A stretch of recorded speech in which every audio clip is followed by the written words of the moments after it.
할렐루야. 하나님의 사랑과 은총이 넘치시기를 축원합니다. 어제도 주님의 귀한 예배를 드리고 주께 귀한 예배를 드리고 찬양과 은혜 가운데서 큰 은혜를 받으신 줄 압니다. 오늘 12월 9일입니다. 정말 나라가 어렵고 힘듭니다. 위에서 많이 기도해 주시고 빨리 이 혼란과 혼란이 정리되고 개인적인 욕심이 아니라 정말 국민들을 위해서 이 정치가 이용되는 이와 같은 일들을 바라보면서 우리가 나라를 민족에서 더욱더 기도해야 될 줄 압니다. 오늘 말씀은 이제 지지난주부터 이제 대강절, 예수님께서 오시는 것을 기다리는 대강절 또는 대림절이라고 불리는 절기에 우리가 지금 들어가 있습니다. 주님께서 이 땅에 오시는 날, 그것이 바로 성탄절인데 그 성탄절을 기다리는 이 기간을 우리가 대강절, 대림절이라고 이렇게 부르죠. 다시 말하자면 기다린다, 임재를, 강림을 기다릴 때에서 기다리고 있는 시간입니다. 임재와 강림, 예수님께서 이 땅에 오시는 것을 강림이라고 그러고 또 하나님께서 우리들과 함께 하시는 것을 임재라고 하는데 이 기다린다라고 하는 기간이죠. 그 유명한 연극 중에서 사무엘 베케트라고 하는 사람이 쓴 연극이 있는데 그 연극의 제목이 고도를 기다리며라고 하는 제목의 연극입니다.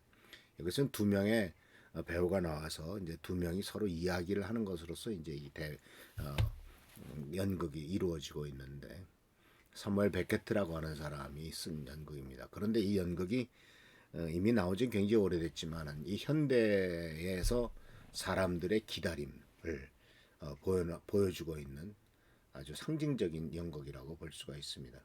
근데 이 사무엘 베케트의 그 고도를 기다리라는 것은 이 고도라고 하는 것은 일종의 정치적인 메시아를 기다리고 있는 것이죠. 근데 결코 오지 않을 존재라고 이제 설정을 해놓고 기다리면서 나누는 대화로 이루어진 것이 이 고도를 기다리옵니다. 그런데 이들은 이제 50년 동안이나 기다리죠. 그런데 기다리다 안 되니까 자살을 해버리려고 합니다. 근데 자살하다가 끈이 끊어지니까 더 큰 튼튼한 끈을 가지러 가면서 이 연극이 마감이 되는데 기다리다 안 되니까 포기하고 스스로 목숨을 끊으려고 하는 것으로서 보게 됩니다. 우리들도 이런 것들 기다리고 있지 않습니까?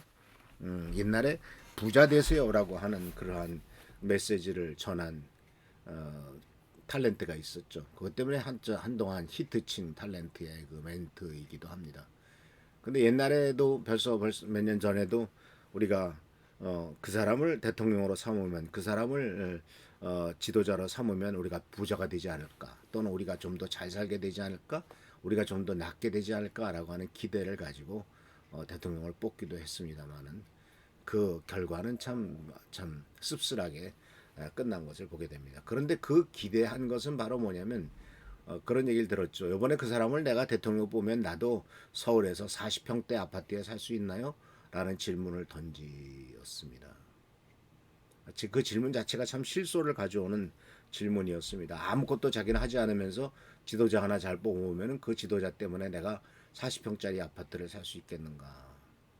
근데 사실 어저께 우리 박정대 선교사님의 이야기를 통해서 들으면서 제가 큰 깨달음과 또 도전이 됐던 것은 바로 뭐냐면 시리아 난민들, 시리아에서 나온 쿠르드족들, 그래서 자기 나라가 망하는 바람에 갈 데가 없어가지고 그냥 있으면 줄 것 같으니까 레바논에 와서 난민촌을 텐트 치고 살면서 인생을 하루하루 목숨을 부지하고 살아가는 사람들이 이제 기대하는 것. 그래서 그 얘기 중에 하나가 제 마음에 친 것이 바로 뭐냐면 지금 우리가 기대하고 있는 것. 다시 말하자면 넓은 평수의 아파트에서 행복하게 잘 살면서 경제적으로나 물질적으로나 좀 좋은 차를 타고 럭셔리하게 사는 그와 같은 것들을 기대하는 그와 같은 삶을 꿈꿀 수도 없는 인생들. 전혀 불가능하다는 것을 그들이 알고 있기 때문에 전혀 그런 것들에 대해서는 기대하지도 않는 그런 인생들이 예수 그리스도를 만났을 때 또는 과거에 어저께 얘기했던 것처럼 과거에 좀 양을 수천 마리를 키우고 넓은 땅에서 살던 그 사람이 전쟁이 나는 바람에 그것들 다 버리고 도망칠 수밖에 없는 이 상황. 그 당시에 살았을 때는 정말 경제적으로나 물질적으로나 또는 사회적으로나 아무런 걱정 근심 없이 살아갔을 테지만 이제는 하루하루 목숨을 부지하는 일이 목표인 세상. 그러나 예수 그리스도를 만나서 그때보다도 지금이 더 행복하다라고 고백하는 그 삶.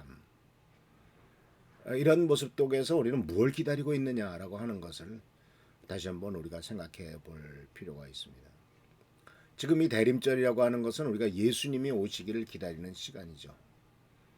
그리고 이 예수님이 오기를 기다린다라고 하는 것은 이스라엘 민족에게 있어서는 사실 오늘 누가복음 2장 25절에 나오는 말씀, 그런데 마침 예루살렘에 시몬이라는 사람이 있었는데 그 사람은 의롭고 경건한 사람이므로 이스라엘이 받을 위로를 기다리고 있었고 또 성령이 그에게 임하여 계셨다라고 하는 이 말씀이 우리들에게 주는 의미, 이스라엘의 받을 위로를 기다리고 있었고 성령이 그에게 임하여 계셨다.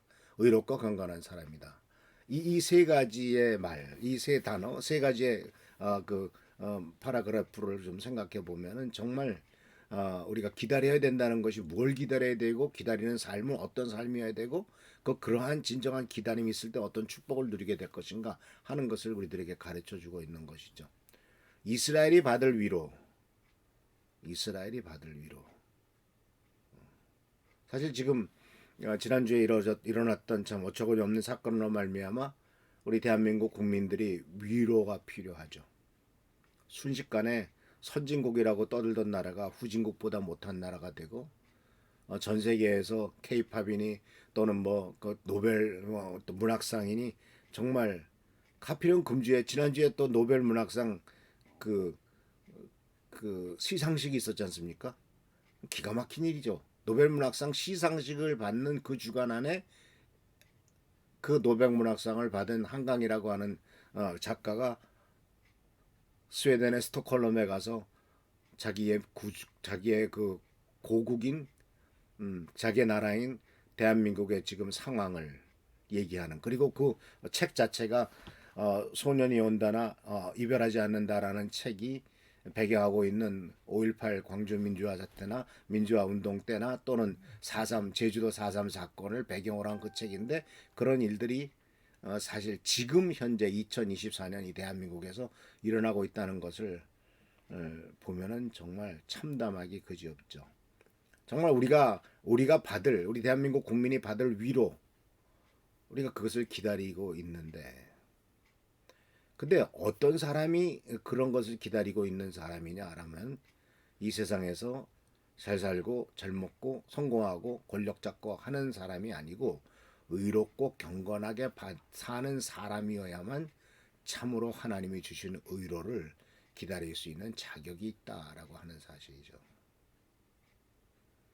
하나님이 주시는 위로를 기다릴 수 있는 사람, 하나님이 주시는 위로를 기다리고 그 위로를 받을 수 있는 사람은 세상의 가치관과 세상의 기준에 따라서 성공하고 잘 먹고 잘 살기를 바라는 사람이 아니라 의롭고 경건한 사람이야만 하나님이 주시는 위로가 있고 그 위로를 기다릴 자격이 있다라는 겁니다. 그러면서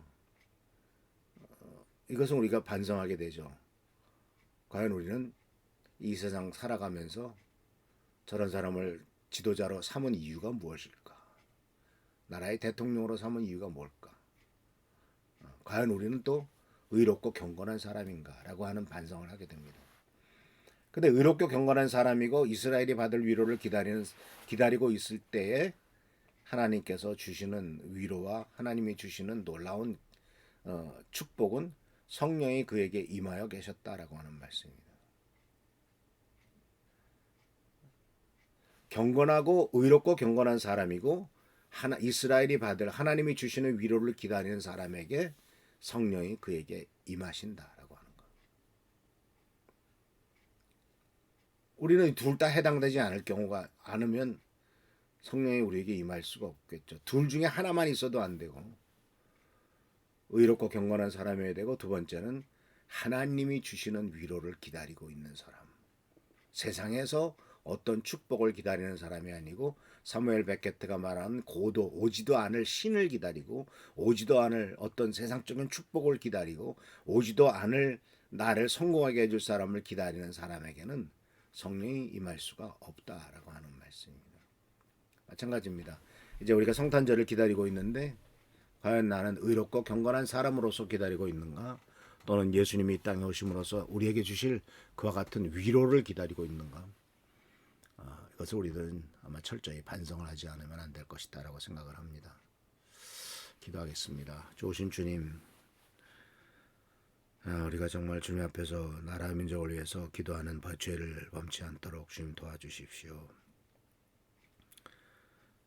많은 사람들이 옛날에는 골짜기에서 이 땅에 하나님 나라가 임하고 이 민족이 복음화되어서 민족 복음화를 꿈꾸며 기도하며 그것을 위해서 금식하며 간구했던 많은 사람들이 있었습니다만은 지금은 우리가 이 세상에서 잘 먹고 잘 사는 일에 목표를 세우고 하나님을 믿는 것도 그런 목표를 성취하기 위한 도구로서 써야 됐던 것들, 이런 것들을 우리는 회개하고 반성합니다. 주님 우리를 불쌍히 해주시고 오늘 주께서 주시는 말씀처럼 아버지 하나님의 경건하고 의로워서 하나님이 주시는 위로만을 바라볼 수 있도록 하시고 기다리는 삶이 되도록 축복하여 주옵소서. 우리의 죄악됨과 부족함과 연약함을 회개하오니 주님 용서해 주시고 나 자신만의 우리들 가정만의 유익을 위해서 기도했던 것도 용서하시고 오직 하나님의 뜻을 이루고자 하는 열망이 내 마음속에 가득하도록 주여 도와주옵소서. 오늘도 함께 하시고 축복하시길 바라옵고 예수님의 이름으로 축복하며 간절히 기도하옵나이다. 아멘.